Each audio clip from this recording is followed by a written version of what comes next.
अस्सलाम वालेकुम। ये हमारा एक सॉफ्टवेयर है इजी पॉज का है व्यूवर्स के लिए। ये हम लोग आज आपको बताएंगे कि सेल्स के सर्विसेज के लिए इसको किस तरह यूज़ कर सकते हैं। जैसे कि सैलून सर्विसेज होती हैं, ब्यूटी पार्लर सर्विसेज होती हैं, उनके ऊपर हम लोग इसको किस तरह यूज़ कर सकते हैं। अब इसके अंदर यहाँ पर आपके पास एक ऑप्शन आता है कि इन्वेंट्री का। इन्वेंट्री में आप जाएंगे, यहाँ पर हम लोग बेसिकली जाते हैं डायरेक्ट क्रिएट प्रोडक्ट के अंदर। क्रिएट प्रोडक्ट में हमारे पास एक ऑप्शन है, जैसे कि हम लोग यहाँ पर लिख देते हैं हेयर कटिंग। अब जो हेयर कटिंग हम लोगों ने यहाँ पर सेलेक्ट कर ली। अब यहाँ पर हम लोग इस कैटेगरी को सेलेक्ट करेंगे। जो कैटेगरी जो हमारी है वो बेसिकली सर्विस है। हम लोगों ने उसकी कैटेगरी को सर्विस सेलेक्ट करा। और दूसरा ये कि ये एक डीमटेरियलाइज प्रोडक्ट है, तो हम लोग उसको डीमटेरियलाइज प्रोडक्ट सेलेक्ट कर लेंगे। बाकी अगर हमें प्रोडक्ट को पिन करना होगा तो पिन हो जाएगा, टॉप पे शो होगा। और वैसे हमें पिन नहीं करना तो हम नोट पे क्लिक कर देंगे। स्टॉक मैनेजमेंट इसके अंदर हमें चाहिए नहीं, क्योंकि इसका कोई स्टॉक नहीं होता है, तो हम इसको नो पे सेलेक्ट कर लेंगे। दूसरा कि ये ऑन सेल आपको शो होगा। और बाकी हम लोग यहाँ पर आते हैं यूनिट्स के अंदर। इसका यूनिट्स क्रिएट करना ज़रूरी है, तो हम लोग जाते हैं इसको यूनिट में हम लोग इसको सेलेक्ट करेंगे। रिटेल यूनिट जो होगा उसका वो सर्विस है। और दूसरा यहाँ पर हम बना देते हैं सेलिंग यूनिट। अब यहाँ पर सेलिंग यूनिट के अंदर हम लोग इसको काउंट में शो कर देंगे, क्योंकि काउंटिंग होती है। कस्टमर जैसे आते हैं, वॉकिंग कस्टमर होते हैं 1 2 3, तो उसको हम लोग काउंट में डालेंगे, एक सर्विस फ्री है उसमें।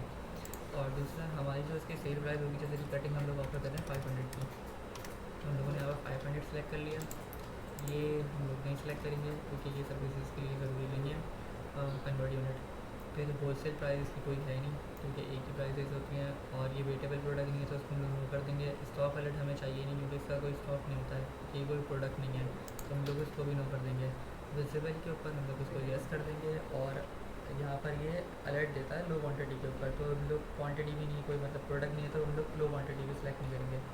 फिर हम लोग यहाँ से जाके इसको सेव कर लेंगे। सेव करने के बाद यहाँ से भी इसको सेव कर देंगे। अब जब हम इसको सेव कर लेते हैं, तो यहाँ पर अब आपके अंदर एक और ऑप्शन होता है हमारे पास कस्टमर का। अब हम लोग क्रिएट कस्टमर भी कर सकते हैं। वैसे यहाँ मैं आपको दिखा देता हूँ एक कस्टमर लिस्ट यहाँ पर क्रिएट हुआ है। कस्टमर एक दानियल के नाम से हुआ हुआ है, एक हसनैन के नाम से हुआ हुआ है, एक वॉकिंग कस्टमर के नाम से हुआ हुआ है। तो ये दोनों अनडिफाइंड हैं। इसके अंदर लास्ट नेम भी डला हुआ, तो इसलिए यहाँ पर लास्ट नेम आ रहा है। अब यहाँ पर हम लोग क्रिएट करते हैं एक वॉकिंग कस्टमर के नाम से।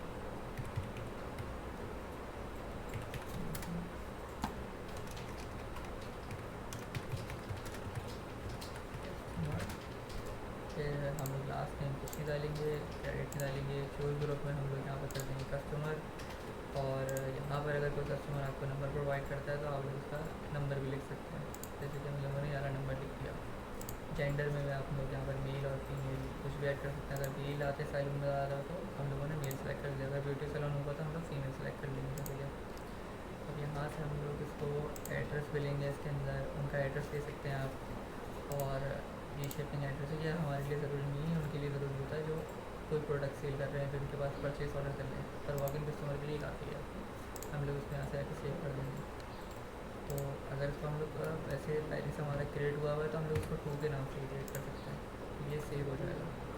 दूसरा ये कि हम लोगों ने एक प्रोडक्ट बना लिया और एक कस्टमर क्रिएट कर लिया। अब हम यहाँ पर जाते हैं, जैसे कि हमारा ये जो सॉफ्टवेयर है POS का, जो आपके पास मेन डैशबोर्ड शो होगा। अब इसके अंदर 2 चीज़ें आ रही हैं। अब आपने सर्विस सेलेक्ट, आपका सर्विस सैलून होगा तो आपका सर्विस शो होगा।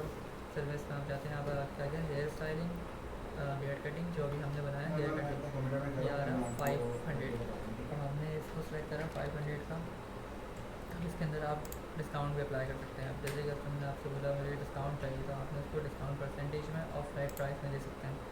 हम लोगों ने डिस्काउंट जैसे दे दिया 100 का, तो हमने जब इसका एंटर करा तो 100 का डिस्काउंट इसके अंदर ऐड हो जाएगा। अगर हम इसको पे करेंगे, अभी हम लोगों ने नया कस्टमर बनाया था, ये वॉकिंग कस्टमर 2 के नाम से, जैसे आपको कस्टमर बना के दिखाया था। हम लोगों ने इसको सेलेक्ट करा। ये देखें टोटल प्राइस थी आपकी वैसे 500 रुपये, तो यहाँ पर हमने डिस्काउंट ऐड करा, तो यहाँ पर 400 रुपीज़ आ रहे हैं। अगर आपको यहाँ पर पे भी कर सकते हैं, आपने यहाँ पर कर लिया फुल पेमेंट, 400 रुपये उसने आपको कैश दी, तो आपने रिसीव कर ली। और ये इनवॉइस है, वैसे इसकी ज़रूरी होती नहीं है, अगर आपको प्रोवाइड करनी है आप वो भी कर सकते हैं। दूसरा ये कि अगर हम लोग हेयर कटिंग का दोबारा सेलेक्ट करते हैं, तो हम इसके अंदर पे में जाते हैं ना, तो ये हम लोगों ने दोबारा वॉकिंग कस्टमर सेलेक्ट करा। अब कस्टमर जो बोल रहा है कि मेरे पास अभी पैसे नहीं है, मैं आपको बाद में दूंगा या फिर 1 2 दिन में दूंगा, तो आप इसके अंदर यहाँ पर ये सेव एज़ अनपेड भी कर सकते हैं। ये सेव हो जाएगा, कस्टमर की डिटेल्स आप ले लेंगे उससे, और फिर आप यहाँ पर जाएंगे डैशबोर्ड के अंदर, यहाँ पर आ जाएंगे ऑर्डर के अंदर, फिर आ जाएंगे ऑर्डर लिस्ट के अंदर। तो यहाँ पर आपको ऑर्डर लिस्ट शो हो रहा है, एक पहले था ये पेड आ रहा है तो ये ग्रीन मार्क हुआ हुआ है। अब ये अनपेड है तो हम इसके अंदर जाएंगे ना, कस्टमर के अंदर ना, ऑप्शन में गए हम लोग, ये कस्टमर है। अब कस्टमर की पेमेंट पेंडिंग थी, अब उसने आपको पेमेंट दे दी कैश 500, तो आपने यहाँ पर लिखा कैश, और कैश में दिया है तो आपने वो 500 लिखा और इसको कर दिया यहाँ पर एंटर। अब आप बैक करेंगे और फिर रिफ्रेश करेंगे तो ये पेड हो जाएगा।